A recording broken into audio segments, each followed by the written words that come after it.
Marcus Reed was not the kind of man who believed in strange things. He believed in engines. He believed in tools. He believed in the smell of motor oil and the sound of metal hitting metal. That was his world, a small workshop, a small town, and a life that was quiet, maybe too quiet. He lived alone. He had lived alone for 3 years. After his wife left and took the dog and half the furniture, he did not talk about it. He just worked. Every single day, he just worked. One night late, he was scrolling through his phone because he could not sleep. He ended up on a small auction website, the kind with no reviews and blurry photos. Most of the listings were junk, old clocks, broken radios, dusty furniture nobody wanted. Then he saw her. The listing said, "Collector doll, rare design, one of a kind, no returns." The photo showed a small figure. She looked like a child, maybe 6 or 7 years old, pale skin, almost white, long blonde hair, and ears, pointed ears, like something from a fairy tale. Her eyes were a strange gray-blue color, and her face looked so real that Marcus actually leaned closer to his phone screen. The price was almost nothing, $40. Marcus did not collect dolls. He had never bought a doll in his life, but something made him click the button, something he could not explain. Maybe it was the eyes. Maybe it was because she looked sad. He told himself it was just a good deal. The doll arrived 3 days later in a plain brown box, no label, no return address, no instructions. Just the doll wrapped in old cloth. Marcus unwrapped her slowly on his workbench under the bright lamp. She was heavier than he expected. He held her up and looked at her face carefully. The detail was unbelievable. Every small line, every tiny feature. It was too good, too perfect. No factory made something like this for $40. He checked her skin with his thumb. It did not feel like plastic. It felt soft, almost warm. He laughed quietly to himself and set her on the shelf near the window. "All right," he said. "You can stay there." He went back to work. That night, around 2 in the morning, Marcus was cleaning his tools when he looked up at the shelf, just by habit. Just a quick look, and he stopped. He walked slowly to the shelf and brought the lamp closer. He stared at the doll's face for a long time. There was a single wet line on her cheek, a tear. Marcus touched it with one finger. It was real. It was wet. He pulled his hand back fast and took 2 steps away from the shelf. His heart was beating hard. His brain was already making excuses, condensation, the temperature change, old material leaking.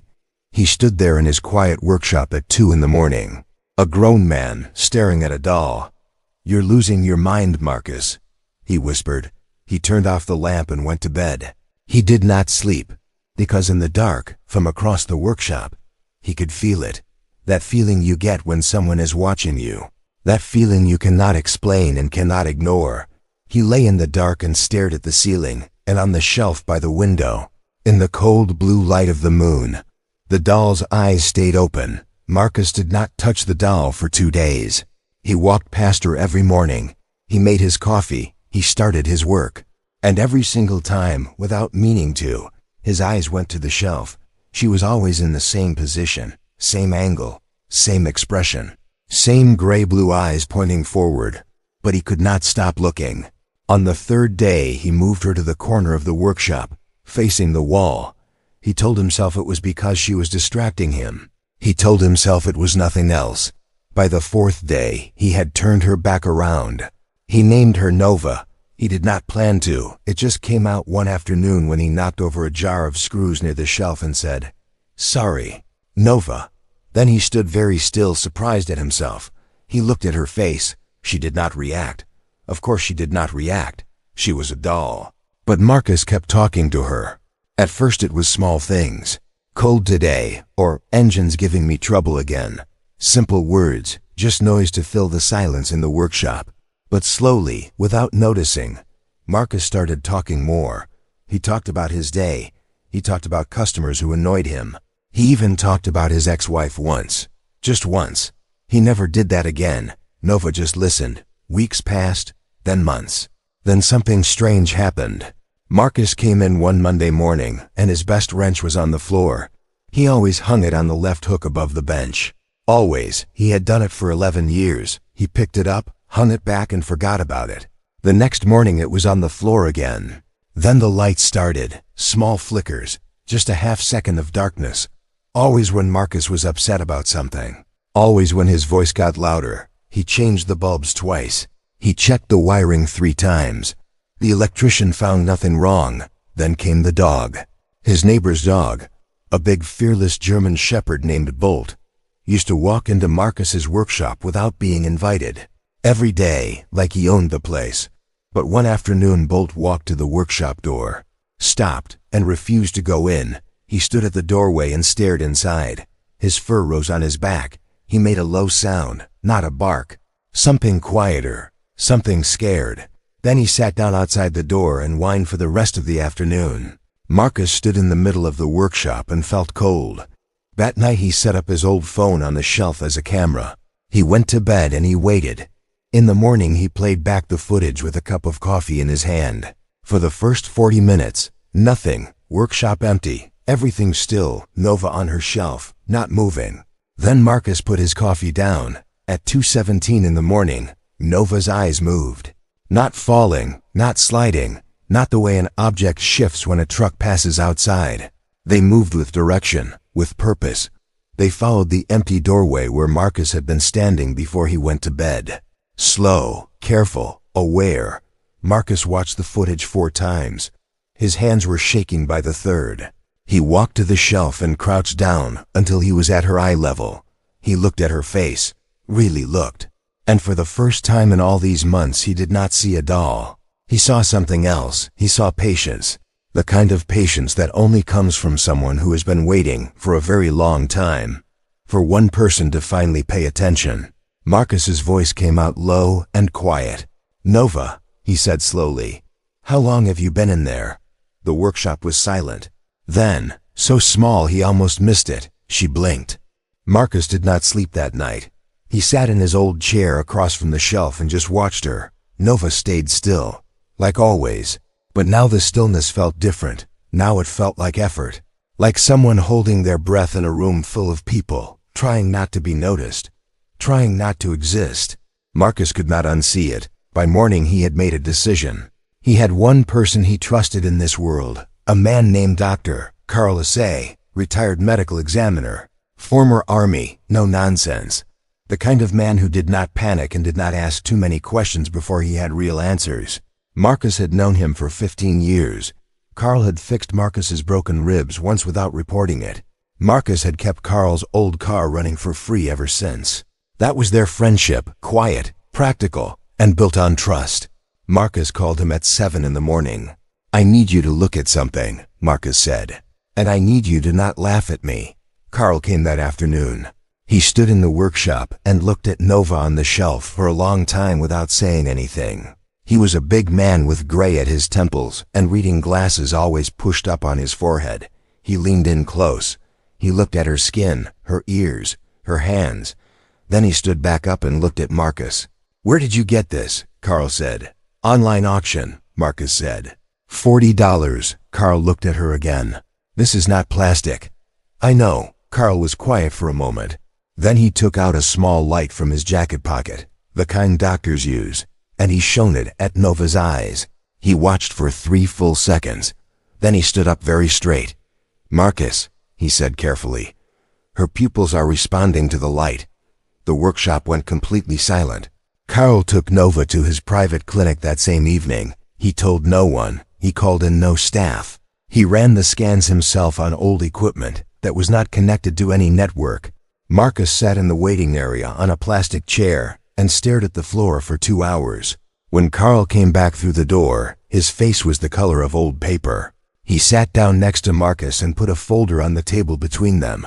He did not open it right away. He just put both hands flat on top of it and stared at the wall. "Talk to me," Marcus said. Carl opened the folder slowly.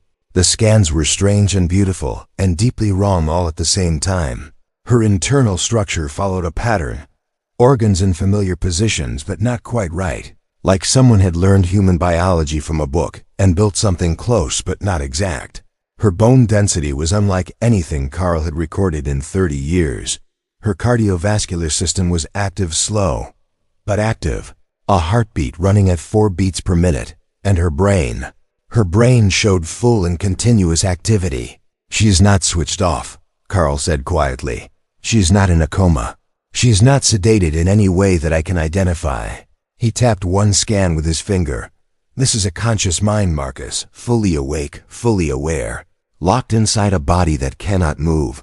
Marcus felt the air leave the room. "For how long?" he whispered. Carl looked at him. "How long have you had her?" 4 years. Carl closed the folder. Neither man spoke for a long time. Marcus thought about every careless word he had ever said in that workshop, every frustrated shout, every night he left her facing the wall, every single moment she had been there, hearing everything, feeling everything, unable to make a single sound. His chest felt like it was full of broken glass. Carl put a hand on his shoulder and spoke slowly. "Marcus," he said, "she is not from here." He paused. "And whoever paralyzed her did it on purpose." Marcus looked up. "Because they wanted her silent," Carl said quietly. "Not dead silent." The light above them flickered once, and on the examination table across the room, Nova's fingers moved. They came on a Tuesday morning. Marcus was under a car when he heard the footsteps, 2 sets, slow and deliberate. The kind of steps that are not in a hurry because they do not need to be. He rolled out from under the vehicle and stood up, wiping his hands on a cloth. 2 men, both in plain gray clothes, no uniforms, no badges, no logos. Nothing that told you who they were or where they came from. The taller one had a thin smile that never reached his eyes. The shorter one did not smile at all. He just looked around the workshop slowly, the way people do when they are counting exits. "Mr. Reed," the tall one said, "we are here about the item." Marcus did not move. "What item?" The man's eyes went to the shelf where Nova sat, just for half a second, then back to Marcus. "We represent the original owners," he said. "We are prepared to offer you a significant amount of money. No paperwork, no questions. A very simple transaction." He placed a white envelope on the workbench. Marcus looked at the envelope, then at the 2 men, then at Nova on her shelf behind them. "Not for sale," Marcus said. The tall man's thin smile stayed perfectly in place. "Mr. Reed," he said softly, "we are not really asking." Marcus picked up the envelope and held it out. "I said not for sale. You can leave now." The shorter man looked at him for a long moment. Something moved behind his eyes. Not anger, no threat, no raised voices. That was the part that scared Marcus the most. That night he triple-locked the workshop and slept in his chair with Nova on the bench beside him. In the morning, everything looked normal. Nothing moved, nothing broken. Then he saw the note. It was tucked under Nova's hand, a small piece of white paper folded once. Marcus unfolded it with 2 fingers, 3 words in clean black ink. "Last chance." Marcus. His name. They had written his name. He called Carl immediately. Then he locked every door and window and sat down at his computer with shaking hands. He went back to the original auction website. It was gone, completely gone. No cached version, no record anywhere. Like it had been erased the same night he placed his order 4 years ago. He started digging deeper. It took him 6 hours and 3 different search methods. But he found a thread on an obscure collector's forum, 3 years old, where someone had posted about a similar doll purchased from a similar auction. Marcus kept pulling the thread. By midnight he had found 14 listings. Different countries, different languages, same description, same price, same blurry photographs. He tried to find the buyers. One by one he searched every name he could connect to those listings. Not one single buyer could be found anymore. No social media, no address, no records.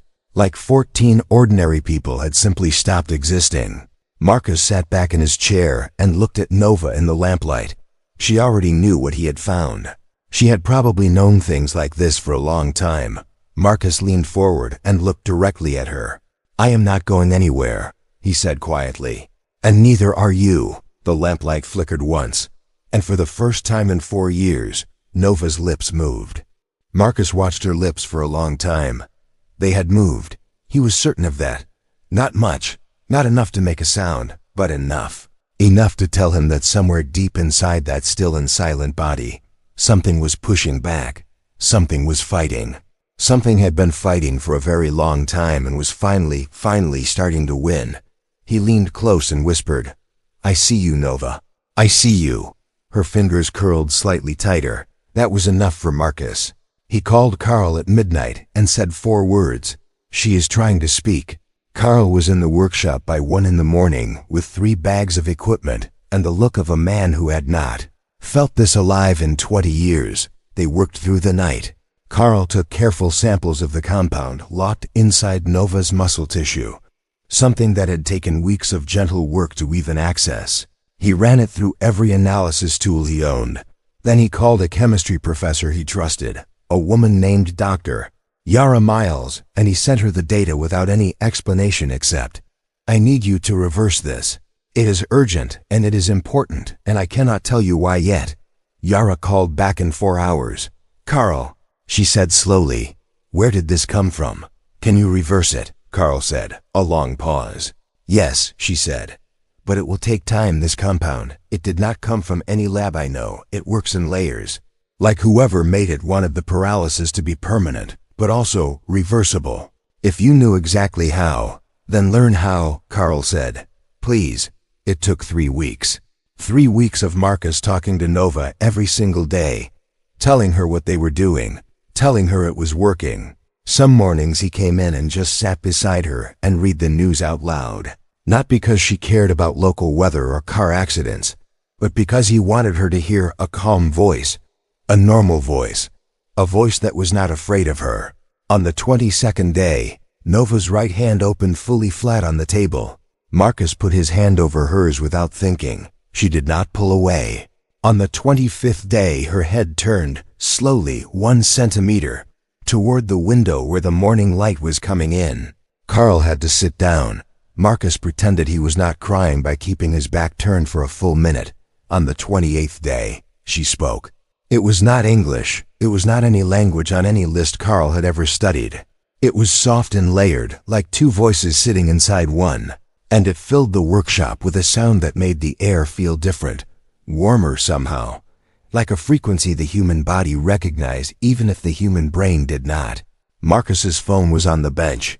Its translator app caught the word and worked on it for 11 seconds. Then 1 word appeared on the screen. "Safe?" Marcus looked at her, the small pale girl with pointed ears and gray-blue eyes and 4 years of silence, sitting behind them like a weight she had carried alone across whatever impossible distance had brought her here. He nodded slowly. "Yes," he said. "You are safe." Nova closed her eyes, and 2 tears ran down her face. Not from sadness, not from fear, but from something that had been locked inside even longer than her body had been. Relief. She breathed in slowly and began to speak. Her story came out in broken pieces over the next hours, translated word by word, and with every piece, Marcus felt his understanding of the universe shift quietly beneath his feet. She was not lost, she was hidden, and the people who hid her were already watching the workshop from outside. They came back on a Thursday, not 2 men this time, 6. Marcus saw them through the small side window of the workshop, 4 standing at the front, 2 moving quietly around the back, all in gray, all calm, all moving like people who had done this exact thing many times before and had never once been stopped. Marcus looked at Nova. She was sitting upright on the workbench now, still slow, still fragile, her body still learning how to be a body again after 4 years of silence. But her eyes were sharp. Her eyes had always been sharp. She looked at the window and then back at Marcus, and he saw something in her face that he had not expected. Not fear. Apology. Like she was sorry for bringing this to his door. Marcus shook his head slowly. "Don't," he said. "Don't you dare apologize." He picked up his phone and called Carl. "They're here," he said. 6 of them. Carl said he was 12 minutes away and to stay inside and stay calm. Marcus hung up and looked around the workshop. A lifetime of tools, metal and weight, and things built to take force. He was just a mechanic, no weapon, no training, no backup that was less than 12 minutes away. The knock on the door was polite. The voice behind it was the same tall man from before, still calm. Still that thin smile Marcus could somehow hear through solid wood. "Mr. Reed, this does not have to be complicated. Open the door and step aside." That is all we are asking." Marcus did not move. He stood in the middle of his workshop floor with oil on his hands, and a 12-year-old wrench in his grip, and 4 years of something burning very quietly in his chest. 4 years of guilt. 4 years of thinking about every cold night he left her on a shelf. Every moment he walked past her without seeing her. Every word he said in that room, not knowing she heard every single one. He had not protected her then. He would protect her now. "You want her," Marcus said through the door. "You go through me." Silence from outside, then the sound of the lock being worked. Marcus turned to Nova. "Whatever you can do," he said quickly. "Now would be a good time." Nova looked at him for one long second. Then she closed her eyes. Her fingers spread flat on the metal bench beneath her, and she breathed deep and slow. And something changed in the air of the workshop, a frequency, low and vast. Like the ground before an earthquake, the lights did not flicker this time. They blazed, every bulb burning twice as bright. The tools on the walls hummed. The windows fogged from the inside out. And then Nova opened her eyes, and they were not gray-blue anymore. They were white, pure, steady, luminous white. She was transmitting. Marcus did not know what she was sending or where she was sending it. He did not understand the technology or the biology or the physics of what he was watching. He understood none of it, but he stood in front of her anyway. When the door finally came open, Marcus was standing there, tired, ordinary, unarmed, and he did not move a single step back. The tall man looked at him with something that might have been genuine confusion, like he truly could not understand why this small, unremarkable human was still standing there. "What are you?" the man said quietly. "Her father," Marcus said, and surprised himself by meaning it completely. Then the sky outside turned white. Not lightning, not explosion, a clean and total white, like a door opening in the atmosphere itself. Carl's car pulled up at the same moment, and Carl stepped out and looked up and said something in a language Marcus had never heard him use. The 6 men looked up and ran, all 6, without a word, without looking back. Gone into the trees and the darkness and whatever shadow organization had sent them. Running from whatever Nova had called down from above. The white in the sky held for 30 seconds, then faded. The workshop lights returned to normal. Marcus turned around slowly. Nova was sitting on the bench, exhausted, her eyes back to gray-blue, her small shoulders dropping with the weight of what she had just done. She looked at Marcus the way a child looks at someone after they have just witnessed something they hoped the person would not be afraid of. Marcus walked over and sat beside her on the bench. Neither of them spoke for a while. Outside, Carl was standing in the yard, still looking at the sky with his mouth open. Finally, Nova turned to Marcus, and her translator app caught her words one by one. "They will tell others, more will come. This is not finished." Marcus nodded slowly. He already knew that. He had known it the moment he said the word father and felt it settle in his chest like something that had always been there, waiting for the right moment to be true. He looked at her. "Then we will be ready," he said quietly. Nova looked at him for a long moment. Then, slowly, she leaned her head against his arm, and for the first time in 4 years of silence, of darkness, of waiting and enduring and surviving things no child should ever survive, she slept, not paralyzed, not hidden, not alone. And somewhere far above the small town and the small workshop and the one ordinary man who had refused to move, a fleet of ships turned quietly toward Earth, not as invaders, not as strangers, but as a family coming to bring their child home.